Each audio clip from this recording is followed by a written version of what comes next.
Olá! As enchentes são um transtorno recorrente na vida de muita gente no nosso país. E aqui em São Paulo não é diferente. Por isso, a Rafaela Pelosi, que é estudante de jornalismo aqui da Universidade Presbiteriana Mackenzie, fez uma matéria para tentar explicar por que elas se repetem tanto. Dá uma olhada. Entre os meses de dezembro e março, a região metropolitana de São Paulo se torna assunto nos principais noticiários por conta das enchentes. Ano após ano, o problema continua. A água da chuva toma conta de avenidas, casas, comércios, estações de trem e bairros inteiros são afetados.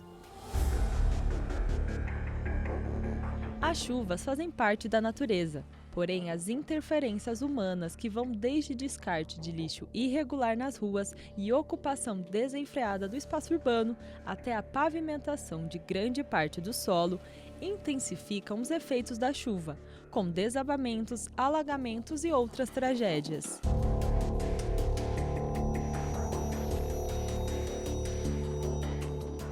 Alguns rios que cruzam a capital paulista já não têm a aparência natural de um rio, ficando quase irreconhecíveis. Isso acontece, por exemplo, com o rio Tamanduateí, que foi drenado e canalizado no meio da cidade e se tornou parte de um sistema de macrodrenagem com piscinões de apoio.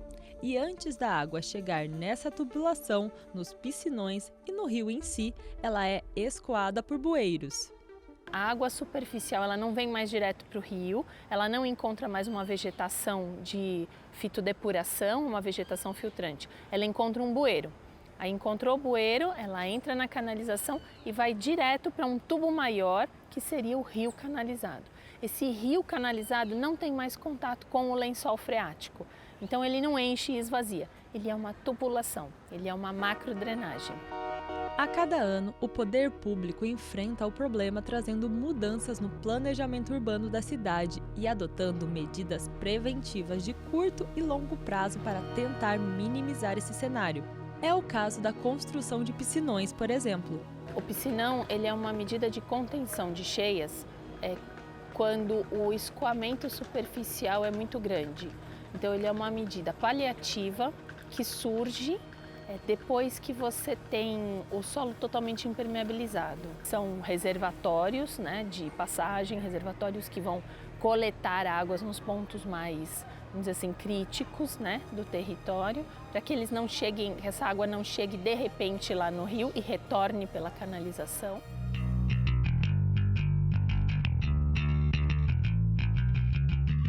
Mas enfrentar as enchentes não é uma tarefa simples. A ocupação irregular e desordenada do espaço geográfico em volta dos rios, junto com o asfaltamento da cidade, diminui a permeabilidade do solo.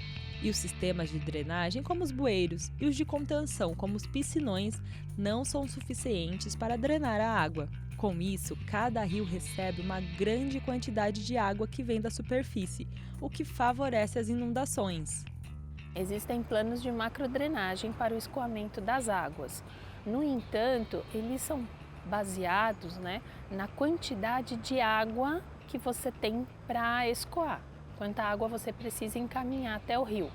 Se há uma urbanização com uma impermeabilização do solo maior do que o permitido, ou em grandes extensões, de forma que a água não penetre no solo, essa quantidade de água aumenta. O ideal seria que as planícies de inundação estivessem desocupadas e permeáveis e com vegetação de várzea, que são vegetações macrófitas, que são biofiltrantes. Vale lembrar que todo rio tem um regime de cheias, e as cheias acabam sendo intensificadas pela impermeabilidade do solo e pela ocupação nas várzeas do rio.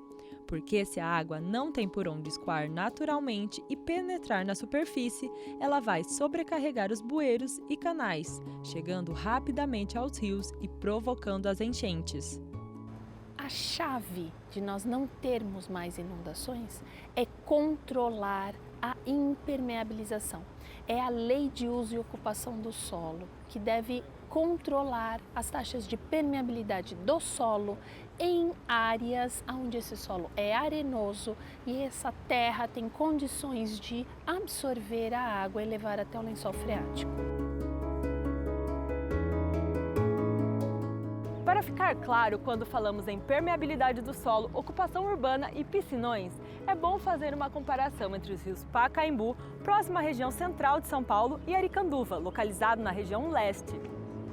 Existe um piscinão aqui embaixo da Praça Charles Miller, em frente ao estádio do Pacaembu, onde o rio Pacaembu está canalizado. Esse piscinão foi construído na década de 90 e resolveu a situação da região, que nunca mais inundou. Já o Aricanduva tem 8 piscinas e um piscinão, e as enchentes continuam acontecendo. No Aricanduva, que é uma bacia hidrográfica muito mais extensa, né? Logo que a situação se resolve, como tem um território muito grande, ele é ocupado. E aí então é lógico que o escoamento aumenta. Aí faz outro piscinão, aí resolve. Aí o território que ainda é grande, não ocupado, passa a ser ocupado. Então essa dinâmica, né, levou um rio, que é o Aricanduva, a ter 9 reservatórios. E se ainda não ficou claro, pense assim. Se você tem uma alimentação desbalanceada e sem fazer exercícios, corre o risco de sofrer com o entupimento das veias e artérias. Dá para resolver esse problema com remédios e cirurgias, mas se você não muda seus hábitos, isso pode acontecer de novo.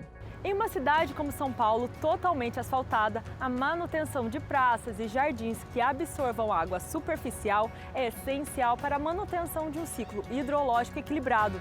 Só assim para São Paulo diminuir o sofrimento com as enchentes.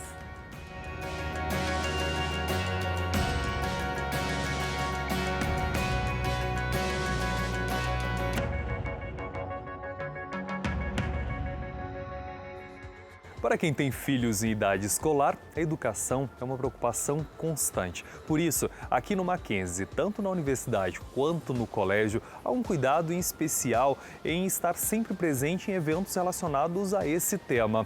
E é o que você vai ver na próxima reportagem. Em 2004, Mackenzie começou a idealizar o que seria o sistema Mackenzie de ensino, um modelo de ensino estruturado inicialmente voltado para a educação infantil.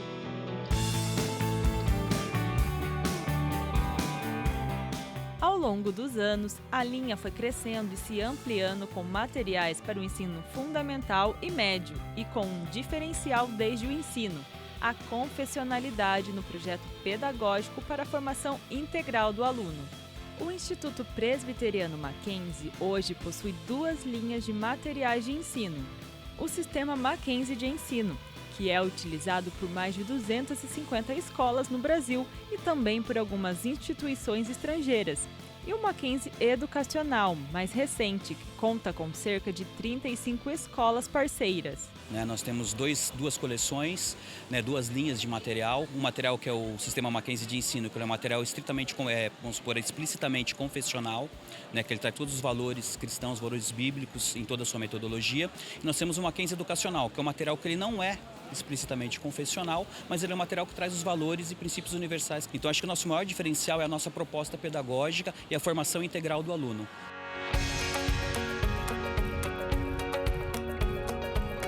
E para apresentar o material e as novidades ao mercado de ensino e para educadores, o Mackenzie participou da Bet Educar 2019. O privilégio de estarmos aqui mais um ano significa o Mackenzie estar presente numa das maiores feiras voltadas à educação, no caso nosso, especificamente para os colégios, com o nosso sistema Mackenzie de ensino. É muito importante porque o mercado hoje de sistemas de ensino, ele praticamente se resume nessa feira. Para o ano inteiro. Então, assim, é a única oportunidade que a gente tem, a única janela que a gente tem para expor nossos produtos e nossos serviços. Então, você está presente, você está junto com quem você está concorrendo. Até o ano passado, eu percebia que nós éramos uma novidade no mercado. Então, da Bet do ano passado para cá, a gente já está bem consolidado, então a gente já não é mais uma novidade, a gente é uma realidade dentro do mercado que a gente atua.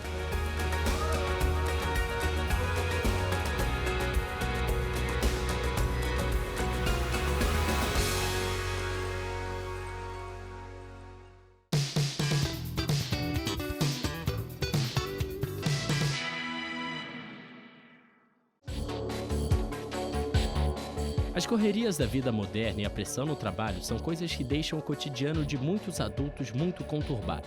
A necessidade que pais e mães têm de trabalhar para prover o sustento da família muitas vezes limita o tempo de convivência com os filhos.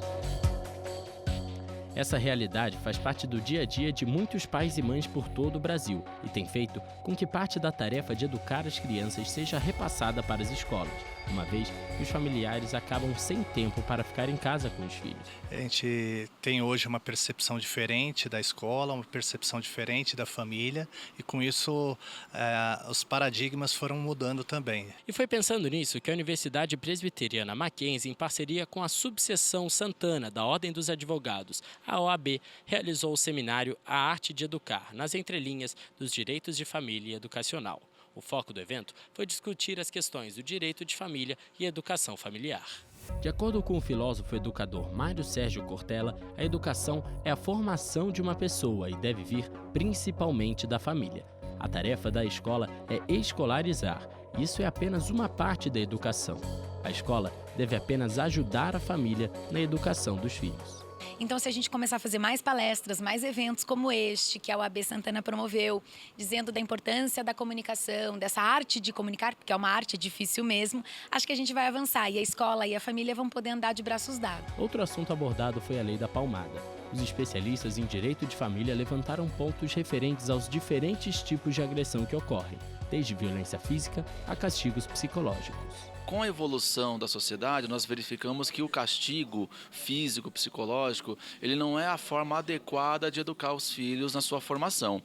Mas como a sociedade não conseguia acompanhar, foi necessário que o legislador criasse essa lei. Então essa lei ela proíbe, ela impede que os pais venham a castigar seus filhos, ou seja com agressões físicas, seja com agressões psicológicas, seja com ameaças. Ele impede que os pais façam esse tipo de ato como forma de educar. Então as regras já começam dentro da família. Os limites, os valores sociais, morais, éticos são cultivados dentro da família. Depois você está formando um cidadão, né? Ele vai para a área da educação, ele vai ser instruído, escolarizado e depois disso ele está preparado para uma sociedade.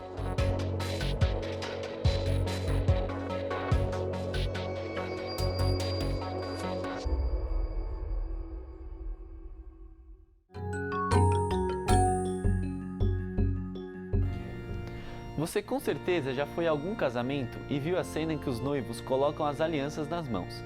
Mas você já se perguntou por que eles colocam os anéis no dedo anelar esquerdo? Quem disse que tem que ser ali? O costume surgiu há mais de 2.800 anos antes de Cristo. Os egípcios já usavam os anéis para simbolizar a união. Eles consideravam que um círculo, por não ter começo e nem fim, representava a eternidade. Por isso, a aliança de casamento é redonda e sem pontas. Já os gregos acreditavam que o dedo anelar esquerdo tinha uma veia diretamente ligada ao coração e, portanto, os corações dos amantes ficariam sempre unidos. Posteriormente, os romanos a chamariam de veia do amor e a igreja adotaria a prática, dizendo que a transição do anel de noivado da mão direita para o anel de casamento na mão esquerda significa a aproximação dos corações. Tem também uma crença chinesa que diz que cada dedo da mão representa uma pessoa da sua vida. Os polegares são seus pais, o indicador é a sua família e amigos, o médio é você mesmo, o anelar é seu parceiro e o mínimo é seu filho. Agora vamos lá, tente aí comigo. Junte as mãos pelas pontas dos dedos e dobre esses dois dedos aqui para baixo, que simbolizam você. Os chineses diziam que na vida nós podemos nos separar dos nossos pais, da nossa família e amigos e dos nossos filhos. Mas nós não podemos nos separar do nosso parceiro, por isso é impossível separar os dedos anelares. Olha só, não separa, duvido que você consiga. No final das contas, o anel de casamento é apenas um símbolo que marca a união de duas pessoas. O que importa mesmo é o amor verdadeiro entre os dois.